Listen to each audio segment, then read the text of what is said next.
Sometimes I wonder if I have any willpower at all. Sweet treats and snacks are everywhere that I look. Treats that make it impossible to say no even when I'm not even hungry. There are also many temptations to spend more than my budget. I stumble upon items that seem like the perfect thing to buy, or even the perfect thing to give to someone else, even though it's more than I should spend.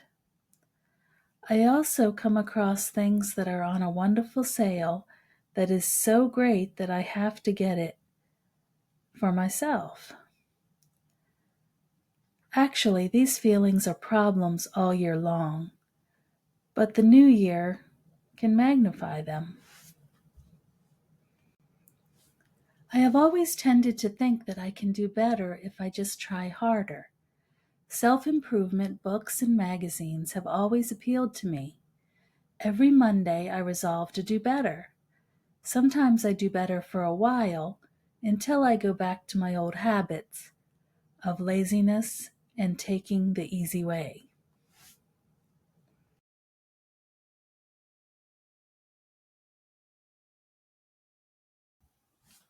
Willpower only lasts for as long as my feelings stay uplifted. When I wake up tired and push the snooze alarm multiple times, there goes my resolve to work out.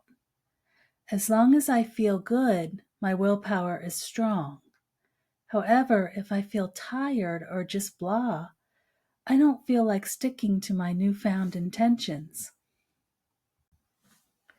If I could only follow the 10 steps to a better life that I read in that article, then I could act better, be better, and look better.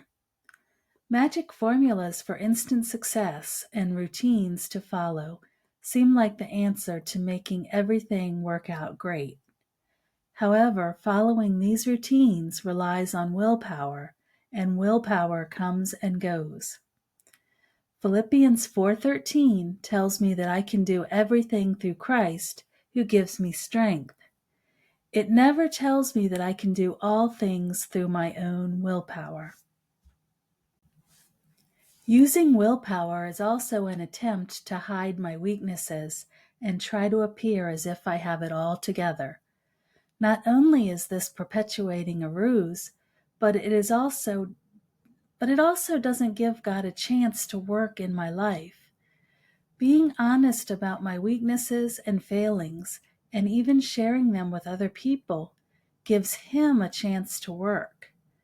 Weaknesses help others relate to me. They shouldn't embarrass me or cause me to hide from people. God works best through my weaknesses and even in spite of them. My weaknesses portray God's grace, and grace is what I need to press onward. Willpower always keeps pushing.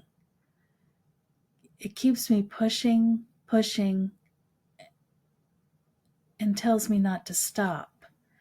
Grace says soar with the wind, and it's okay when I mess up as long as I keep getting back up again. If a magic formula or routine to be better did exist, then I would not need God to help me. He will not let me find a do-it-myself plan of improvement that works for the long term. He loves me too much to let me go it alone in this life. I can't just try harder to fix myself. I need to rely on God. My brokenness reminds me that I need a Savior. I do not want my response to be to try to do better. I have tried that repeatedly. I'm not here to check off a to-do list or to impress people. Just like the wise men and the shepherds so many years ago, my response now is to bend my knee to Jesus out of adoration, thankfulness, and praise. Then anything that I attempt to do becomes an act of worship coming from a grateful heart. This is what God longs for, people who choose to love Him and let Him work in them to love and serve other people better.